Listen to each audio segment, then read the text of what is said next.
Merci d'être là. J'attends mon teammate, Rodolphe. Non, vas-y, commence. Non, c'est bon. C'est comme chez toi. Merci d'être venu pour cette séance sur Cypress. On va essayer voilà, de balayer un petit peu tout ça, de voir un peu comment ça fonctionne. Merci. Je vois qu'il y a beaucoup de monde. Ah oui, ça comble au moins. Le stade est rempli. Voilà. Donc c'est bien. Les tests, c'est super important. Comment va se passer ce talk? Ça va être en deux parties. On va essayer de faire une première partie très rapidement théorique sur comment c'est les tests actuellement, l'état des lieux, l'écosystème un peu des tests. Mais la deuxième partie, ça va être plus de la pratique et on va essayer de vous montrer directement coder des cas de tests sur un vrai site pour que ça parle un petit peu plus à tout le monde. Du coup, pour gagner du temps sur la première partie, qui fait déjà des tests end-to-end actuellement sur ces applications? Oh là là, il y en a pas beaucoup. Ouais, oui, tout le Ouais. monde. Ok, on va gagner beaucoup de temps. Qui utilise Selenium? Du coup, dans ceux qui ont. Il y a plus de gens qui utilisent Selenium qui font des tests end-to-end, c'est bizarre. Et qui connaissent Cypress pour gagner aussi un peu de temps. Ok. Ah, il y en a pas beaucoup, mais on va leur apprendre des choses. Ça va être bien. Ok. Bon, on va essayer de passer plus de temps à montrer comment ça fonctionne, l'écosystème Cypress, que de parler de comment ça fonctionne avant, parce qu'a priori, ça va pas trop intéresser le monde. Mais avant, on utilisait beaucoup de choses, enfin ce genre de technologie que certainement ça doit parler, mais il faut savoir que derrière c'est du Selenium. Selenium, c'est une architecture qui est assez vieille. On parle quand même d'une techno qui date de 2004. Je ne vais pas vous expliquer en détail pourquoi cette architecture elle est plus vraiment adaptée à nos nouvelles applications faites en Angular, en React et en Vue, mais voilà. Si Cypress est sorti, c'est que et d'autres technologies plus récentes, c'est qu'il y a une raison, c'est que c'était pas forcément efficace. La plupart du temps, on n'a pas trop envie de faire des tests avec Selenium. On essaye de pas en faire. C'est pas une bonne pratique, on n'est pas là pour ça. Du coup, on va essayer de vous faire oublier un petit peu tout ce mal-être avec Selenium et de vous montrer quelque chose de beaucoup plus récent. Cypress, en quelques mots, c'est une technologie qui est assez récente. Ça a été initié par Breiman en 2014. Il y a eu une phase de bêta en 2017. C'est sorti en 2018 officiellement. Ça a beaucoup évolué. Ils ont fait quelques levées de fonds, enfin, surtout une grosse l'année dernière. Ils sont basés à Atlanta. Maintenant, l'équipe, ils sont un peu plus d'une vingtaine. Donc, c'est un projet qui commence à bien grossir, qui fait parler de lui. Et, donc, Brian Mann, quand il a pensé Cypress, il a voulu se focus sur l'expérience développeur. Vous allez voir, on va essayer de vous montrer qu'est-ce qui a été mis en place justement pour respecter tout ça. Et pour lui, l'expérience développeur, pour avoir une bonne expérience développeur, l'outil doit être facile à installer, ça doit être facile d'écrire des tests avec cet outil, avec ce framework, ça doit être facile de les runner et facile de débugger. Chose qui n'était pas toujours vrai jusqu'à présent avec Selenium. Donc justement, la deuxième partie, on va essayer de vous faire toutes ces étapes-là. Toute petite explication quand même sur l'architecture. C'est pas du tout comme Selenium, il n'y a pas un serveur qui fait proxy entre les deux. Votre code de test run au plus près du code de production, donc directement dans le browser à côté de l'application. Et c'est comme ça que Cypress est au courant de toutes les interactions que l'utilisateur peut avoir ou que nos commandes ont en fait avec notre application, parce que ça tourne directement à côté. C'est très pratique. Et il travaille de concert quand même avec un petit serveur Node.js pour toutes les choses qu'on peut pas faire depuis un browser, c'est-à-dire commencer à setuper des environnements tests, écrire dans des bases de données, venir faire des screenshots et les sauvegarder sur le poste utilisateur, tout ce qui est vidéo, voilà, tout ce qui est autre, qui dépasse les compétences simples du browser. En fait, il va travailler de concert avec un serveur Node.js. C'est totalement transparent pour nous, mais c'est quand même bien de savoir comment ça fonctionne quand même. Et vous allez voir qu'avec la démo, qu'en termes de ressenti, les tests vont s'exécuter super vite. C'est vraiment dû à cette architecture qui est vraiment sympa et qui change radicalement de ce que vous avez pu voir sur Selenium. Juste un tout petit mot sur les outils. Il y a beaucoup d'outils qui sont bundlés dedans. C'est des outils du marché pour ceux qui ont déjà l'habitude de faire du front ou du JS avec du Node.js côté back, etc. Les tests runner avec Mocha, du sign-in, du Shy pour les fluent assertion. Donc c'est déjà des choses du marché. Et je pense que c'est aussi ça qui a fait qu'un outil comme Cypress soit très facile à prendre en main parce qu'on n'est pas dépaysé en fait quand on commence à faire du Cypress. Vous aurez accès aux slides, on vous a mis le lien pour voir un petit peu tout l'écosystème et ce qu'il propose. Hop, on avance. Ah oui, il faut peut-être un peu se présenter. Je commence alors du coup, je m'appelle Rodolphe, je vous ai mis mon GitHub et mon Twitter où je parle surtout de techno JS, de front, de React et de Cypress. Et je travaille à la banque. Et donc Jordan. Et je m'appelle Jordan Nourri, je suis développeur depuis quelques années. Je vous ai mis mon Twitter, je parle beaucoup de tout. Moins de JS que toi quand même. D'accord. Je travaille pour une boîte qui s'appelle Shodo et je suis aussi enfin je suis aussi, parce que tu l'es aussi mais tu ne l'as pas dit, co-organisateur du Meetup Craft Recorn. Qu'est-ce que ce meetup, Jordan? Oh non, faut le faire. Hein. Ah, oui. Qu'est-ce que ce meetup C'est un meetup qui pour les personnes tech qui ont envie de devenir eux-mêmes speakers, qui ont un peu cet thème-là. Donc c'est un meetup qui aide à tout ça. C'est beaucoup plus basé sur Paris, mais suivez si vous voulez suivre sur les réseaux sociaux, on communique pas mal autour des bons tips autour de devenir speaker et pour bien se lancer. On fait gagner quelques goodies et on prépare une belle année 2020. Donc n'hésitez pas à suivre le mouvement. C'est peut-être l'heure de la démo. Ouais, parce que on a beaucoup parlé, ça fait 5 minutes déjà. Ouais. Alors, ils vont s'ennuyer à force. oui. Non, passe d'abord l'installation, s'il te plaît. Oh oui, passe l'installation. Petite installation. Bon, l'installation, en fait, on va pas la faire, mais c'est juste un petit npm install Cypress en dépendance de dev. Voilà. Ça télécharge les internets comme il se doit, et on est prêt à utiliser Cypress. Comment ? Ah bah ça va. Ouais, ça fait malin tout ça. Voilà. On voulait pas rater le talk, du coup on l'a fait avant. Et on a aussi préparé une petite application pour montrer des potentiels vrais cas de tests que vous pourrez avoir sur vos propres applications. Donc on va faire le tour du propriétaire. Comme ça, ce sera fait. Est-ce que tout le monde voit bien ? Oui, c'est mieux que sur mon poste. C'est une application très simple, c'est un blog. C'est une application qui est disponible sur GitHub qu'on a récupéré. C'est un medium-like, donc on va retrouver principalement quand on arrive sur la homepage une liste d'articles, un feed, donc c'est des listes d'articles. On va avoir un titre, une courte description, un lien vers la page d'auteur avec les articles favoris, etc. Je peux le follow. Un petit bac, vas-y. Hop, un petit bac. Clique sur un article après. Ouais, je clique sur un article. On voit le super contenu de l'article, j'aurais pu en prendre un plus long. Quand on est en mode connecté, il y a moyen d'écrire des nouveaux commentaires, sinon on peut voir les commentaires. Écrire des commentaires et aussi donc effacer ses propres commentaires, hein, pas ceux des autres. C'est vraiment une très grosse application au final. Une partie, les tags les plus populaires. On peut sign in, on peut sign up, on montrera tout ça. Et justement, quand on est authentifié, on a accès à la super feature des commentaires. Je n'ai rien oublié. Non, c'est très bien. Bon. Donc, tu as fait un petit npm install de Cypress. Qu'est-ce que ça a fait au niveau de ton projet ? Alors, qu'est-ce que ça fait ? Très bonne question. Au niveau de mon projet, alors, est-ce que tout le monde voit bien ? Sinon, je peux... Même là-bas, c'est sûr que vous voyez bien ? Moi, j'y crois pas trop. Hein. Ouais, voilà. Voilà. Et je me permets de m'asseoir.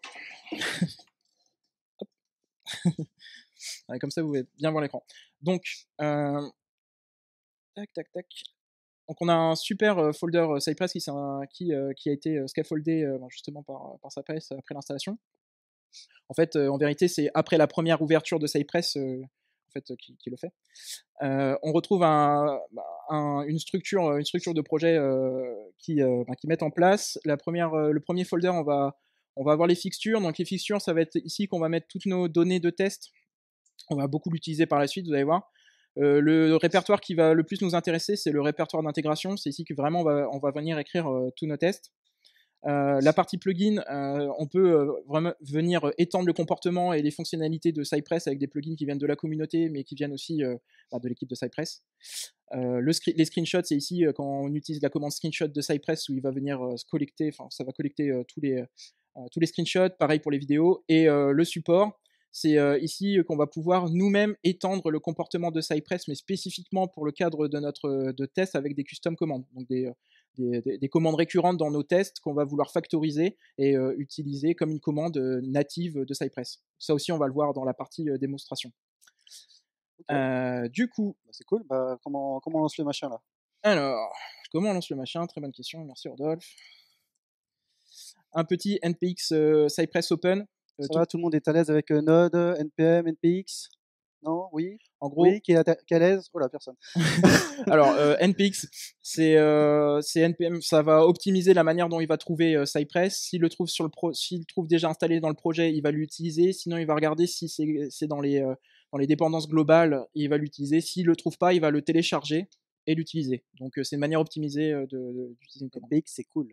Bah, c'est pas que Cypress, quoi. Oui, merci le fan de JS. Donc, dès qu'on ouvre Cypress, y a, donc, dans ce qu'on va montrer, il y a vraiment deux grosses parties. Il y a la partie plus UI, comme vous pouvez voir. Cette partie-là, c'est celle qui va vous accompagner en tant que développeur sur votre poste pour développer et faire vos tests. Et il y aura une deuxième partie où vos tests, vous voulez bien les runner dans une CI/CD pour avoir un rapport à chaque fois que vous faites un build. On verra ça dans une deuxième partie. Un folder intéressant dans l'intégration qui nous scaffold directement, c'est des exemples. Et donc ça, c'est la documentation de Cypress est très bien faite. On vous montrera aussi une partie, mais déjà d'emblée, on se retrouve directement sur notre poste avec des tests qui sont disponibles. Hop. On met dans plein écran, si tu veux. Voilà. Et ça permet d'avoir un tour d'horizon de toutes les features que propose Cypress, donc c'est intéressant. Si vous ne savez pas comment utiliser l'outil, n'hésitez pas à jeter un coup d'œil sur les exemples, c'est vraiment pas mal foutu. Et donc, tu nous expliques un peu peut-être l'interface qui se passe? Oui, je vais le faire tout de suite. Donc, effectivement, là, ça, c'est vraiment l'interface dans laquelle on va le plus travailler. De ce côté, alors je vais pas dire gauche ou droite parce que pour vous c'est totalement inversé, mais de ce côté, vous allez retrouver toutes les actions que vous allez décrire dans vos tests. Donc il y a un rappel. Au milieu, vous allez retrouver l'affichage, la preview du site qui est actuellement testé, toutes les pages, etc. Bien sûr, on est dans Chrome. Donc, on est à la maison, on a accès au Chrome Dev Tools. Donc ça, c'est plutôt pas mal, puisque Cypress va nous mettre à disposition toutes les logs de chacune des actions directement dans la console. Et bien sûr, on a accès au network pour comprendre ce qui se passe vraiment au niveau de nos API. Donc ça va pas mal aussi nous aider pour écrire des tests. Hop. Bon. Pas plus à dire. Hop. Et puis comme voilà, nous on n'a pas forcément besoin de tous ces tests exemples. Bon, je vous conseille de les garder, de les lire. On peut les supprimer. Tac. Et en fait, Cypress a le bon goût d'être en mode watch sur tous vos tests et actualise directement l'UI. Donc c'est vrai pour la présence des fichiers et le contenu des fichiers. Un peu plus de mal pour les folders. Mais voilà, vous avez compris le principe. Du coup, on a vu le site d'exemple, on a vu comment marcher l'UI, Cypress. comment marcher Cypress. Qu'est-ce qu'on pourrait faire du coup? On a un site qui n'a pas de test, pas de test end-to-end. Par quoi on pourrait commencer? Donc là, un peu plus pratique de test en termes le mindset quand on commence, ça arrive souvent, on arrive sur des applications, il n'y a pas de test end-to-end, par quoi on commence? Nous, ce qu'on aime bien faire, c'est une bonne pratique, c'est de commencer par faire ce qu'on appelle un critical flow. Donc c'est qu'on va passer dans toutes les pages de l'application et on va rien moquer, on va faire vraiment des appels à nos bacs et on va venir faire des assertions de haut niveau, enfin assez abstrait sur toutes les pages puisque on peut pas contrôler comment nos bacs vont répondre. Ils vont répondre à un certain moment à un instant A et à autre chose à un instant B. Du coup, on va faire des assertions de haut niveau. Donc c'est ce qu'on a appelé le critical flow. Et donc tout ce que tu as fait tout à l'heure, Jordan, on va essayer de l'automatiser, quoi. Merci, c'est ça. Donc bien sûr, on l'a préparé à l'avance, on va le décortiquer ensemble. Tac. Donc j'ai même pas le temps, vous avez vu que c'est assez rapide. Bon, vous n'avez pas fait de Selenium, donc vous ne pouvez pas apprécier la différence. Mais en gros, toutes les pages que je vous ai que j'ai parcourues manuellement, ils ont été testés automatiquement en 4 secondes. Donc c'est assez l'avantage. Le login compris. Mais là, je vois un peu de rouge, c'est normal ou Oui, effectivement, oui, c'est normal. Juste avant, je voulais revenir, on va aller voir vraiment la structure du test. Et je voulais vous montrer que au niveau de la liste des actions, Cypress il a le bon goût de venir faire un screenshot, un snapshot du DOM à chacune des actions.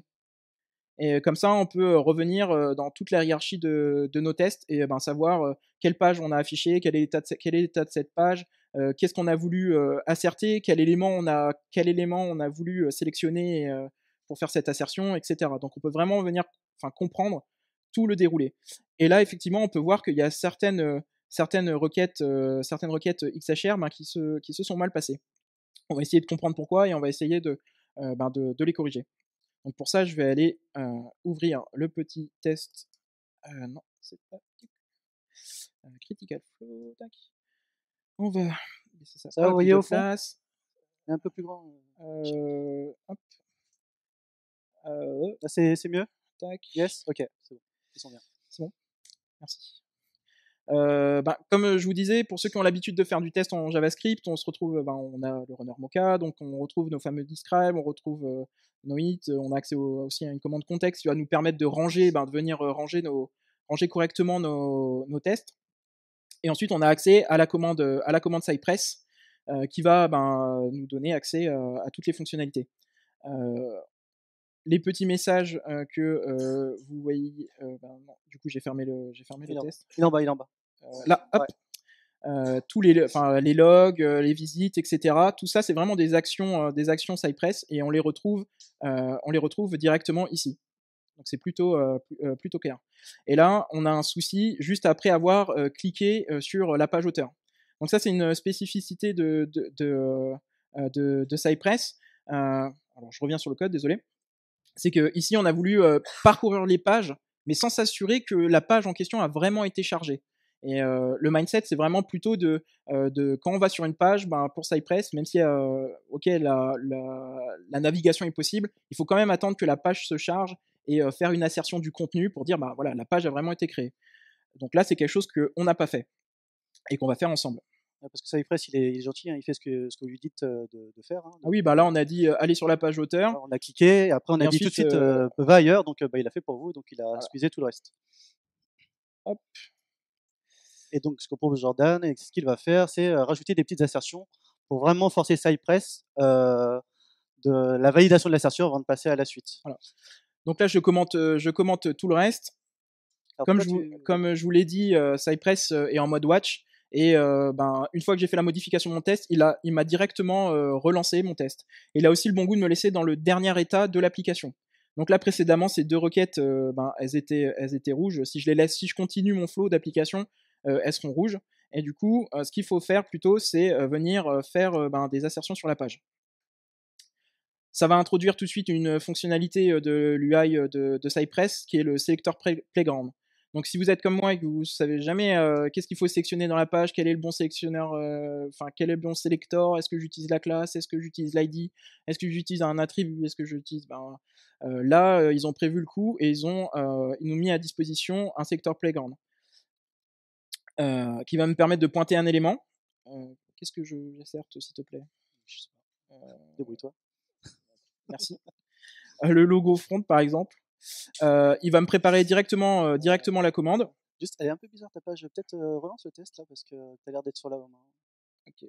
Tac, tac, tac. Voilà, je préfère. Ok. Vas-y là-dessus. Tac. Et par exemple, user image. Voilà. Il va me préparer la commande. J'ai plus qu'à la copier. Revenir dans mon petit test. Coller. Et là, en fait, ce qu'on vient de faire, c'est dans le jargon de Cypress, on vient de définir un sujet. Donc un sujet présent dans la page, et on va faire une assertion sur ce sujet. Donc si vous connaissez sign-on, en gros, on va dire que should be visible. Comme je vous disais, on fait des assertions assez haut niveau parce que je pourrais faire des assertions sur le contenu ou autre, mais comme je maîtrise pas ce que le back, comme j'appelle vraiment l'API, je peux pas savoir ce qu'elle me retourne. Donc là, je vais dire, cet élément est visible, ce genre d'élément est visible. Donc c'est ce que je fais là. Hop. Est-ce que ça marche? Donc j'ai à peine fini de dire qu'il a re-runné les tests et on voit bien que là j'ai bien une assertion verte. Tu veux faire une deuxième assertion? Comme tu le sens. Bon, vraiment, pour insister sur ce qu'a dit Jordan, là si tu remontes le code, le Cypress.get définit un sujet, le should quelque chose va définir une assertion, et Cypress, en fait, tant que l'assertion n'est pas résolue, il va reboucler et jusqu'à ce que l'assertion soit bonne, ou bien que ça part en timeout. Si ça part en timeout, évidemment, ça sera faux et le test va failer. Mais si c'est bon, pouf, il passe à la suite du test. C'est comme ça que ça marche. Hop, ça a été relancé, c'est bon. T'as rajouté une insertion? Oui, juste pour le Pas mal. fun. Bon, bref. Petit H4, ok. Et du coup, tu décommentes. Je décommente. Hop, Tes requêtes vont jusqu'au bout maintenant. Il n'y a plus de rouge. Nickel. voilà. Sympa. Donc là, j'ai un critical flow. Donc c'est vraiment ce qu'on conseille de faire dès le départ, parcourir toutes les fonctionnalités de l'application et faire des assertions au niveau. Cet élément est présent, cet élément est présent, cet élément est présent. On peut faire quelques assertions du type, on sait très bien que sur ma page d'accueil, par exemple, hop, sur ma page d'accueil, je m'attends à avoir 10 articles parce qu'après j'ai un système de pagination. On peut compter le nombre d'articles qu'on a, ce genre de choses, mais pas venir vérifier des contenus. Donc ça peut être la prochaine étape. On fera ça par la suite. Oui. Voilà, on fera ça par la suite. Du coup, qu'est-ce qu'on fait d'autre juste derrière? Bon, on Qu'est-ce a qu'on un pourrait faire? critical flow qui marche, Oui. on est content. Je sais pas, il y a une feature qui a l'air assez critique, c'est la feature de login.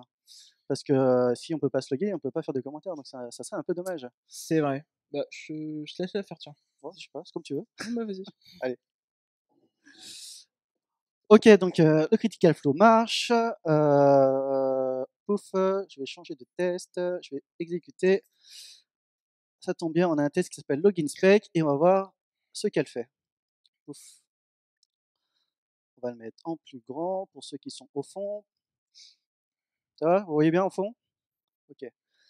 Donc là, on teste plusieurs choses, hein. On teste que la page s'affiche correctement, on teste que les différents cas d'erreur, et à la fin, on teste quand même que quand on se log avec les bons credentials, que tout se passe bien. Donc comment ça se passe? Donc comme l'a dit Jordan, ça se passe au niveau du répertoire intégration et du répertoire loginspec.js. Donc là, c'est pas mal. Je le mets volontairement pas trop grand. Tac, ici. Pourquoi? Parce que en fait, même si tout est OK, le test marche bien et ça teste bien ce que je veux, mais il y a des choses qui me gênent. Vous voyez, par exemple, il y a un peu de duplication. On fait toujours la même commande pour aller sur la page de login. Après, pour les différents cas d'erreur, on fait toujours la même assertion. Donc tout ça fait que, faites vos tests, si vous avez de la duplication, c'est comme votre code de prod, il faut essayer d'en prendre soin. Donc ça, on va essayer d'y résoudre. Alors comment on va y résoudre? Alors, je vais mettre mon test ici, je vais mettre mon CPress par là, paf. On va mettre un peu plus grand, histoire de pouf. Comment on peut faire? Donc, comme l'a dit, ça va, vous voyez bien? Pouf. Comme l'a dit Jordan, on est sur du Mocha, et dans Mocha, il y a quelque chose qui s'appelle les hooks. Les hooks tels que before each, after each, et qui, comme leur nom l'indique, s'exécutent soit avant tous les tests ou soit avant chaque test. Donc là, on voit qu'on fait un cypress.visit de login à chaque test. Donc, faisons un before each. Before each, pouf, on est là, paf. Ça prend une callback. On va faire hop, une fonction. Hop, est-ce que j'écris comme ça? Et je sais plus écrire. C'est ça. Et dedans, qu'est-ce qu'on va faire? Je vais prendre ce qui se passe ici. Alors, tac, tac, tac. Ouf. Et après, je peux supprimer donc, ce qui est là.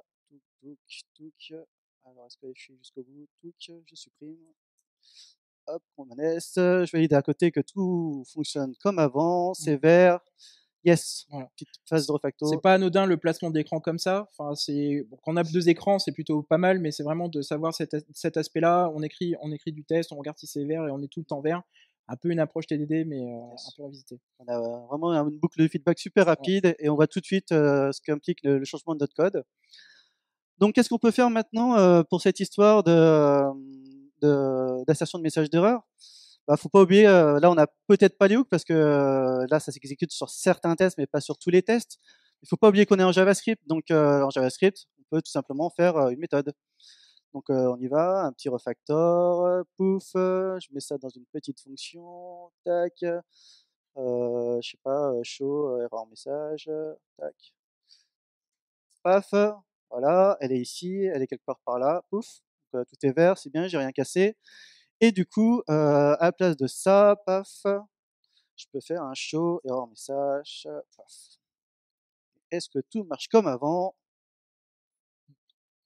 Yes. Donc ça paraît pas grand-chose, mais c'est comme disait Rodolphe juste avant, c'est vraiment d'avoir le même mindset de qualité de code que sur le code de production, pas hésiter à le refactorer. Et là, comme on est sur du JavaScript, c'est l'occasion d'en profiter, de laisser un maximum de documentation derrière nous pour que les autres développeurs qui passent derrière comprennent vraiment aussi les intentions et les comportements de l'application. Yes. Éviter la duplication, voilà. Là, je suis satisfait. On a fait une revue de code. On n'a pas cassé le test. On est content. Tout va bien. Donc maintenant, à partir de maintenant, on a une feature de login qui marche. On est vraiment sûr qu'elle marche. On peut passer à une autre feature. On pourrait faire quoi, par exemple, cher ami? Donc là, on a fait le critical flow, on a fait une fonction critique de l'application qui est le login, et quand j'avais fait la démonstration, j'ai montré pas mal de pages. Du coup, on n'a pas commencé à faire des assertions très fines sur certaines pages, ce serait quand même pas mal de pouvoir en faire. Carrément. Ce qu'on pourrait faire, par exemple, c'est tester la page article, vraiment de A à Z, comme on l'a fait pour la page login. Ça tombe bien, il y a un test qui existe déjà, là, on va le lancer. C'est pas préparé du tout, hein, c'est cool. Et donc, ok, il y a peut-être quelque chose qui s'est mal passé parce que il n'y a rien qui s'exécute là. Bon, en 20 millisecondes, quoi, c'est top, mais il n'y a rien qui s'est passé. Alors pourquoi? Pourquoi? Là, cette fois-ci, je vais aller, 3 article spec. Et oui, en effet, je vais mettre en plus gros cette fois-ci parce que c'est important. Là, j'ai mis mes tests en skip. Alors pourquoi j'ai mis mes tests en skip? Donc là, toujours, c'est du moquin, vous voulez skipper des tests, c'est comme ça qu'il faut faire, mais on va essayer d'éviter. Allez, le premier, je vais enlever le skip et voir ce qui se passe sur mon test. Boum. Mince. Pas cool, quoi. Pas cool. Mais on voit dès le début qu'il y a un souci. C'est qu'il y a deux requêtes ici qui partent en 404. Ça part en 404 et fatalement, ma page derrière, elle s'est pas gérée ce code d'erreur. Hein. C'est peut-être le site qui est mal développé, mais on n'y peut rien. Mais bref, ça part en 404. Et du coup, voilà, ça rend rien du tout. Qu'est-ce qu'on pourrait faire? Aussi, ça part en 404. Pourquoi? Parce que là, je fais référence à un article, mais cet article, il a pu être modifié ou il a pu être tout simplement effacé.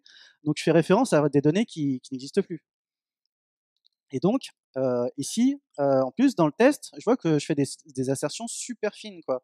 On n'est plus dans le test de haut niveau. Là, on veut vraiment tester la feature de manière fine, c'est-à-dire valider que pour cet article-là, j'ai bien ce titre-là qui s'affiche, bien ce timestamp-là, etc., qui s'affiche. Donc, qu'est-ce qu'on peut faire? Il y a une fonctionnalité intéressante dans Cypress qui est qu'on peut moquer les requêtes XHR. Et c'est ce qu'on va faire. Donc, pour ce faire, on a une commande dans Cypress qui est la commande route. Tac. Au passage, vous remarquez, on n'a pas précisé, mais qu'on a beau être en JavaScript, on a quand même de la complétion, ça c'est cool. Alors, comment se fait-ce? Pro type numéro 0, on va dire, faites votre fichier tsconfig.json de cette manière-là. Et là, à partir de ce moment-là, dans un éditeur assez évolué, ça marche sur VS Code, mais ça doit sûrement marcher sur IDE, vous aurez toute la complétion qui va bien. Et ça aide vachement quand même pour écrire vos tests. Donc, revenons à nos moutons. Ici, on voit qu'on fait deux requêtes. Cette fois-ci, je ne vais pas me mettre comme ça. On fait une requête ici sur /articles pour récupérer les données de l'article. Et après, on fait une requête ici /article/id/comment pour récupérer les commentaires de l'article. Donc, deux requêtes à satisfaire. Donc, allons-y, essayons de les satisfaire. Comment on fait? Tac. On va faire /api/articles. On va y aller petit à petit, hein, histoire de ne pas être perdu. On va lui donner un petit alias. Forget article. Pouf. Allez, je sauve. Que se passe-t-il? Pouf, ça pète.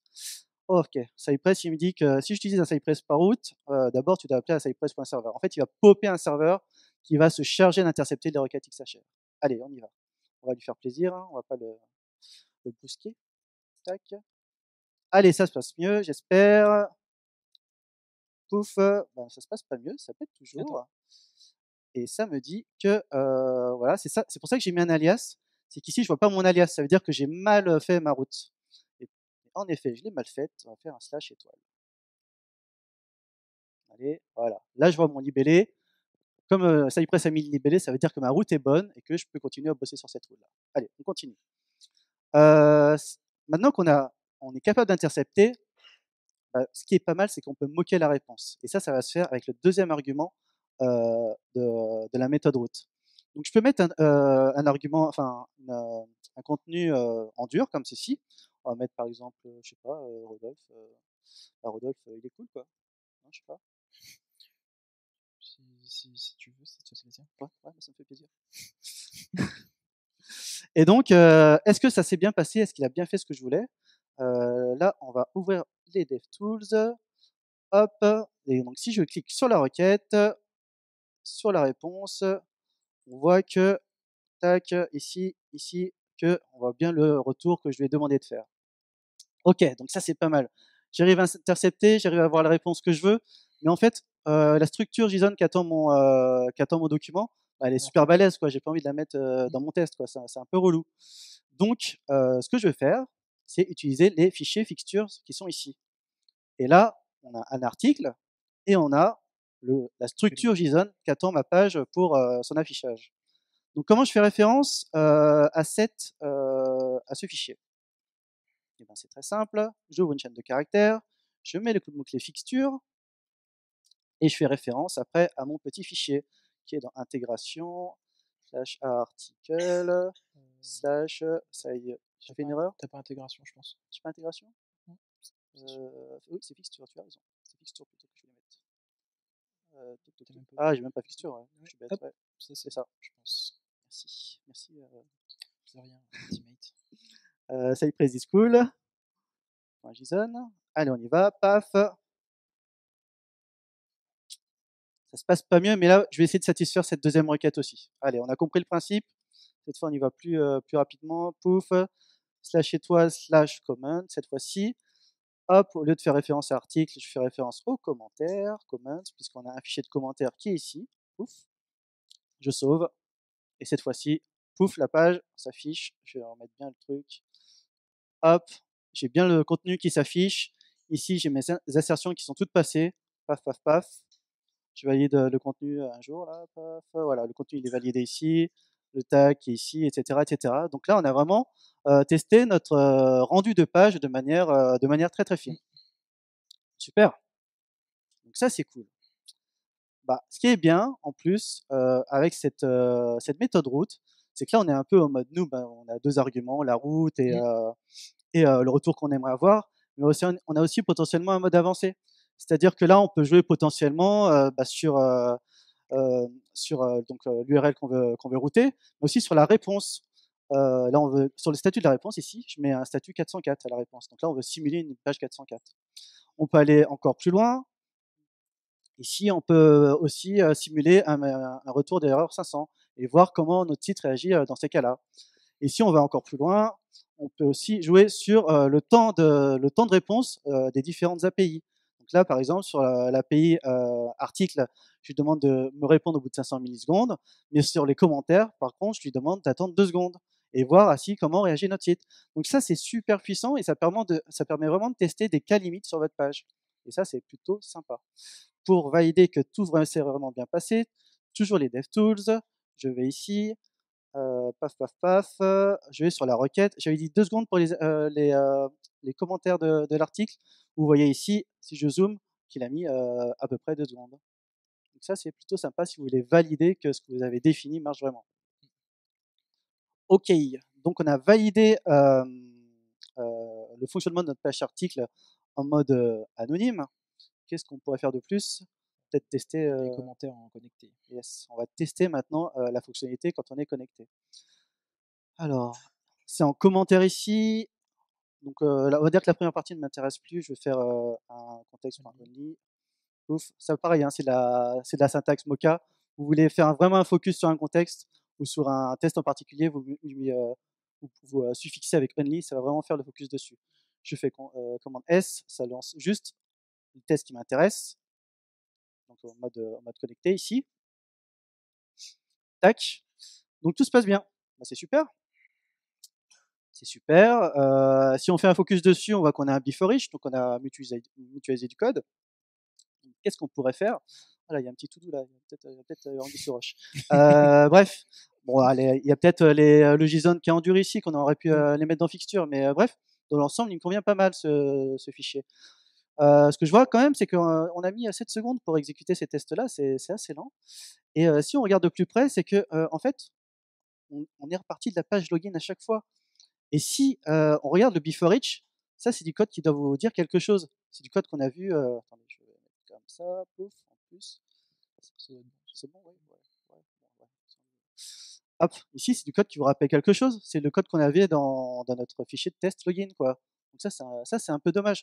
Non seulement on charge à chaque fois la page, une page qui ne nous intéresse pas, et en plus on duplique du code, donc ça c'est pas cool. Donc qu'est-ce qu'on pourrait faire? Ce qu'on pourrait faire, c'est une custom commande. Comment ça marche? Alors ça va se passer cette fois-ci au niveau du support ici. Et dans le fichier commande, paf, tac, B, on va faire une commande custom de login. Qu'est-ce que c'est qu'une commande de login? Basiquement, quand on fait un login, si on passe pas par l'interface, on fait une requête vers notre API d'authentification, on récupère un token, ce token après on le positionne dans notre local storage, et normalement au niveau de notre application, côté front, on est authentifié. Et bien qu'est-ce qu'on fait sur cette commande de login? On fait exactement ce que je viens de vous dire. On fait notre requête d'authentification, on récupère une réponse ici. Là, je récupère le token et le username, je positionne dans le local storage, et après, juste pour que ça soit joli, je fais un cypress.log avec le username pour bien montrer au niveau de l'interface que je suis bien logué avec le bon utilisateur. Après, pour vraiment aller jusqu'au bout, vous pouvez mettre de la JSDoc sur cette commande, histoire de, vous allez voir, avoir des commentaires sympas lorsque vous allez utiliser votre custom commande. Alors, article spec, yes, j'étais perdu, merci. Donc tout ça, on va le mettre en commentaire, tac, tac. Et on va utiliser notre commande, cypress.login, cypress.login, pouf, hop, et là vous voyez que là, il y a la doc qui est apparue, la doc que j'ai définie dans mon fichier de documentation. Donc qu'est-ce qu'on va mettre dedans? On va prendre ce qui a été ici là, pourquoi pas, paf, pouf, commande V, hop, le petit password, pouf pouf, paf, je le prends. Je vais essayer de pas trop en mettre. Cette fois-ci, j'appuie pas sur Enter, évidemment, ça fait pas partie du password. Et on va regarder ce qui se passe. Hein. Donc il s'est passé 7 secondes 6, je crois, hein, si je me souviens bien. Là, combien de temps ça va prendre? 4 secondes. Allez, hop, il était pas chaud là, je le relance. Il est pas chaud, 4 secondes 2. Bon. C'est toujours ça de prix, mais c'est aussi un peu la morale de l'histoire, c'est que si vous pouvez prendre des raccourcis de manière programmatique, n'hésitez pas à le faire, parce que ça va vous permettre vraiment de gagner du temps dans vos tests. Et là, en plus, ce que je viens de faire, c'est que j'ai court-circuité le login. J'ai pas besoin de refaire le login sur ce test-là, j'ai déjà testé à 100%. J'étais déjà 100% confiant sur ma feature. J'ai pas besoin de le refaire au niveau de la page article. Donc, pensez à prendre ce genre de raccourci, ça va vous faire gagner énormément de temps dans l'exécution de vos tests. Donc la page article, c'est cool, c'est validé. Qu'est-ce qu'on pourrait faire maintenant? Je sais pas, on a fait pas mal de tests là quand même. Ennui, ce serait bien d'avoir, ça lance dans la CI/CD quoi. Ouais, mais avant ça, peut-être que regardez si on peut avoir un code coverage, ça serait cool ça. Ah oui, c'est vrai. Ouais, c'est vrai que ça serait cool ça. Allez, je vais committer ça là parce que y a trop de trucs en whip. Ouais, je vais faire un whip, je vais essayer de. Ça me saoule, j'ai plein de changements là. C'est bon, il a fait le truc? Ok. Donc, ok, on va essayer de mettre du code coverage et voir l'impact de nos tests end-to-end sur le code coverage. Comment ça se passe? Eh bien, dans le package.json, je vais arrêter d'être en tac, tac, tac, tac.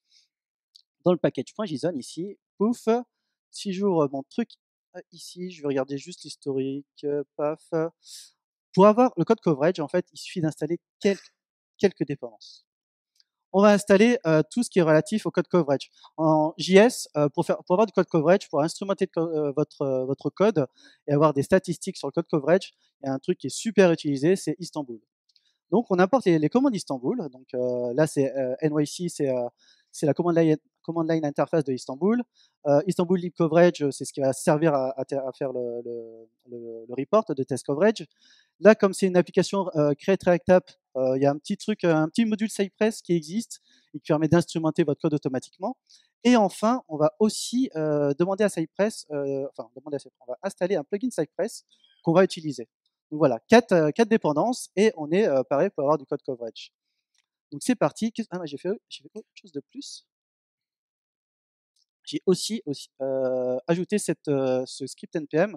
C'est le même que npm start, hein, c'est juste que j'ai dit à ma ligne de commande d'utiliser ce module-là pour justement pouvoir instrumenter mon code et avoir des statistiques de coverage. Donc on est parti. Je reprends mon truc, paf, Et cette fois-ci, au lieu de faire un npm start classique, je vais faire un npm run start de point coverage. Ouf. Ça a relancé un test. Qu'est-ce qu'on va faire comme test? On va pas lancer celui-là, on va peut-être lancer la fonctionnalité de... pardon. Peut-être, allez, passons, allez, le login. Faisons le login. Et avec tout ça, est-ce que j'ai du coverage? Ah, non, j'ai oublié de faire des choses. J'ai oublié de faire deux choses, à savoir que dans support, il faut que je fasse référence à cette nouvelle lib de coverage, ouf, code coverage support, et aussi au niveau du plugin, il faut que définir une nouvelle tâche qui sera prise en charge par ce plugin. Donc là, sur l'événement task qui va faire ce qui se passe là-dedans. Donc je recommence cette fois-ci, pas pour de vrai. Je crois qu'il faut quand même que je redémarre le truc.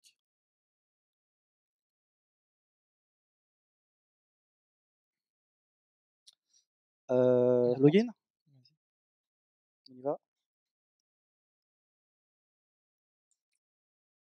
Ok, ça marche bien normalement.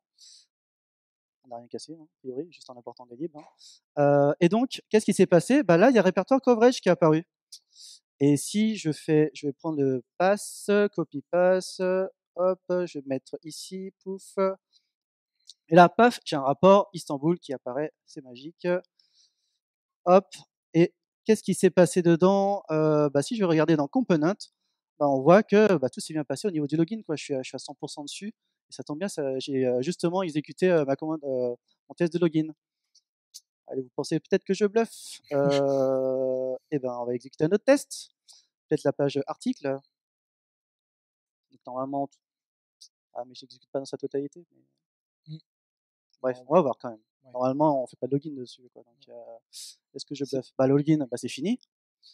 Par contre, dans article, bah, il y a quand même plus de choses. Voilà. Donc, avec vos tests end-to-end, et grâce à Istanbul, et grâce au plugin Cypress de coverage, vous pouvez voir ainsi l'impact de vos tests end-to-end sur le code coverage. Et ça, c'est plutôt pas mal. Donc ça va vous permettre, par exemple, aussi de voir sur quoi vous devez mettre l'accent sur vos tests. Par exemple, ici, dans Component, bah voilà, il y a plein de choses qu'on n'a peut-être pas testées, le register, le settings, etc. Donc ça va vous donner les directions sur les prochains tests que vous devez implémenter, et c'est plutôt pas mal. Donc c'est pas mal. Oui. Tout ça dans une CI/CD et on est bien. Yes. Très rapidement. Très rapidement. Donc vous allez nous dire, bah, c'est sympa cette UI, mais comment on fait pour intégrer ce truc-là dans une CI/CD? Ah, j'ai peut-être laissé le truc allumé là. Merde, pardon. Cypress start. En fait, je repars en mode normal parce que le code coverage, ça a un certain coût quand même en termes de temps d'exécution. Donc, pour repartir sur des bases saines, je me remets en mode normal. Et ici, du coup, au lieu d'avoir, on a vu la commande Cypress Open, ce qu'on peut voir maintenant, il y a une deuxième option à Cypress qui est la commande Run. Et ça va vous permettre d'exécuter Cypress en mode CLI. Et dans mon package.json, ici, paf, tac, tac, tac, j'ai défini une commande Cypress Run. Qu'est-ce qu'elle va faire? Elle exécute Cypress Run et je lui dis d'exécuter tout ce qui se passe dans mon répertoire MyTest. Hein. Donc c'est là où on a mis tous nos tests et on va voir donc ce qui se passe. Je ne vais pas le faire ici, tiens, j'ai pas envie. Là, comme ça, on va profiter du spectacle, c'est plus sympa. Et donc si je fais npm run Cypress Run, et ben là, on va pouvoir exécuter nos tests en mode headless. Plutôt cool. En plus, normalement, il y a des couleurs, c'est coloré. Enfin, voilà, quoi, la ligne de commande, c'est la vie. On est bien? Qu'est-ce qu'on peut faire de plus? Là, CI/CD, peut-être que ce serait pas mal qu'on puisse historiser, peut-être qu'on puisse faire un petit record de tout ça. Ouais, on pourrait enregistrer nos tests. Comment on fait ça? C'est justement la deuxième partie que j'ai un peu initiée juste avant, c'est en mode CI/CD, ils nous mettent à disposition tout un dashboard service qui est la partie payante de Cypress. Et en fait, depuis notre poste de dev en local, on va pouvoir rattacher un ID de record et venir retrouver tout le résultat de nos tests directement sur leur plateforme en ligne avec les vidéos, les screenshots, les temps moyens. Et aussi une autre feature qu'on va montrer aussi très rapidement, c'est qu'on peut paralyser les tests. on n'a pas trop le temps, mais on n'a pas le temps, mais on va le faire. On va essayer de le montrer. On va essayer de le montrer. Fou. Et c'est pour ça qu'on parle aussi pas mal. C'est pour ça qu'on parle pas mal de découper les tests, de garder les tests propres et indépendants, parce que justement, c'est ça qui va permettre d'utiliser la fonction de parallélisation et faire nous gagner pas mal de temps dans le résultat des tests, quoi.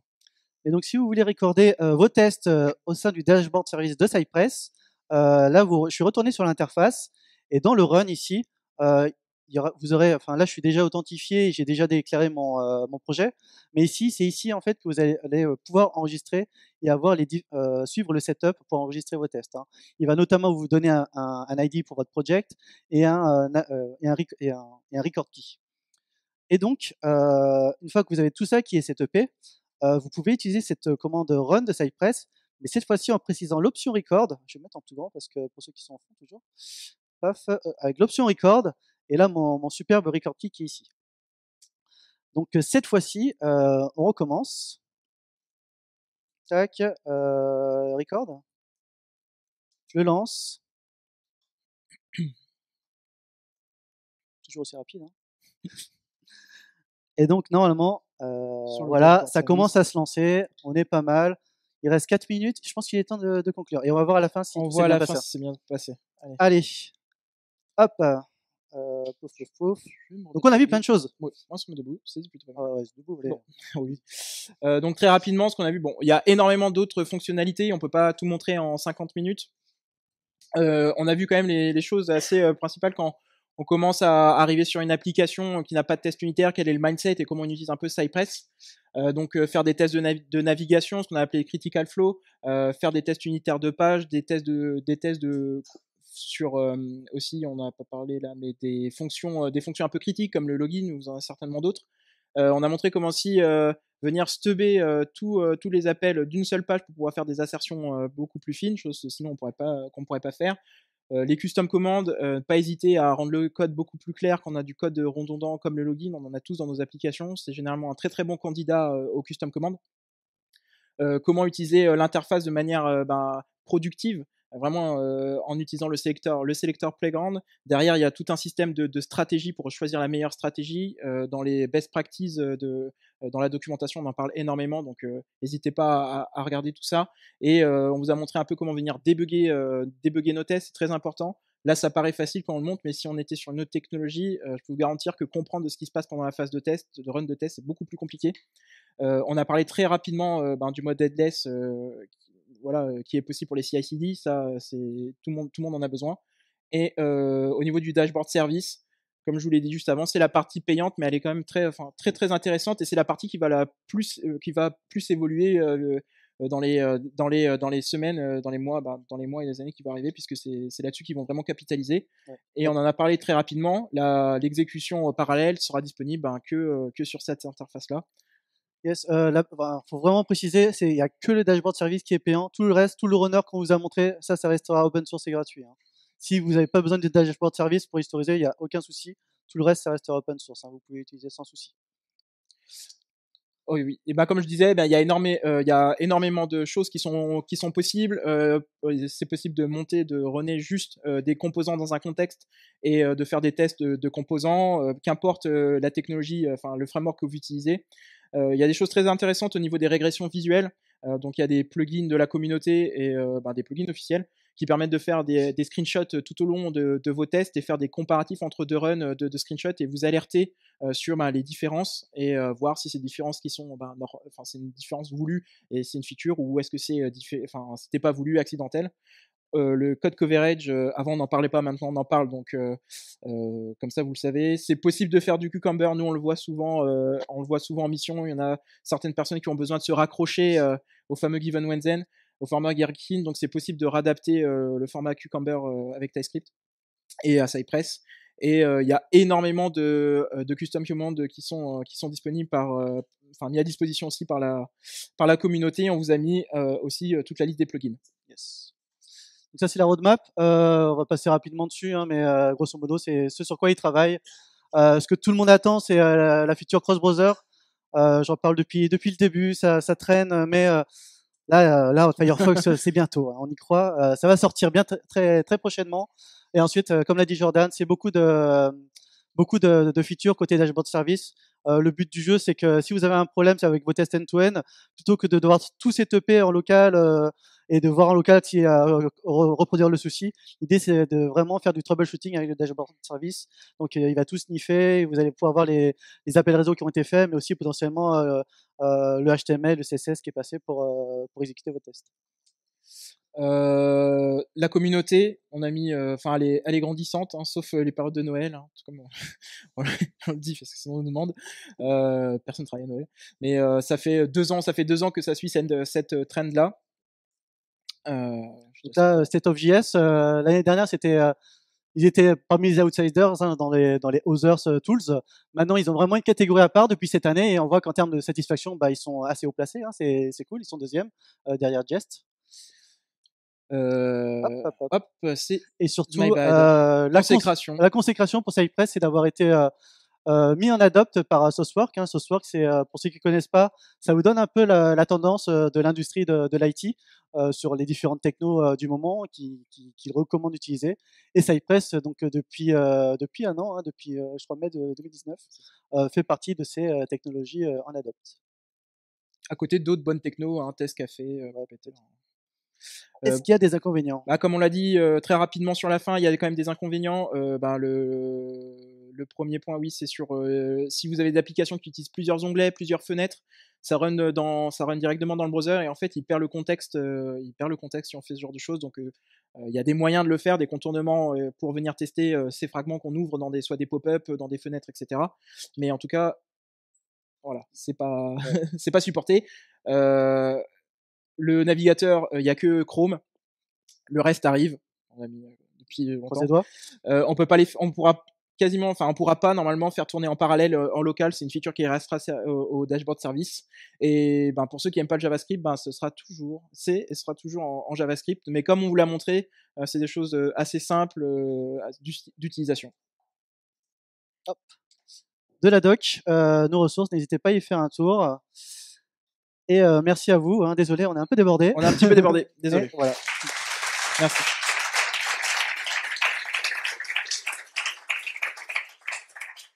Je précise que ce n'est pas c'est pas un hack, c'est pas du phishing. Ouais, c'est pas du phishing. Vous pouvez le scanner. C'est pour contre un petit questionnaire à propos de la conf et Cypress. Vous pouvez gagner un t-shirt. Vous gagnez un t-shirt. N'hésitez pas. Un t-shirt Cypress. Voilà. Merci. Merci.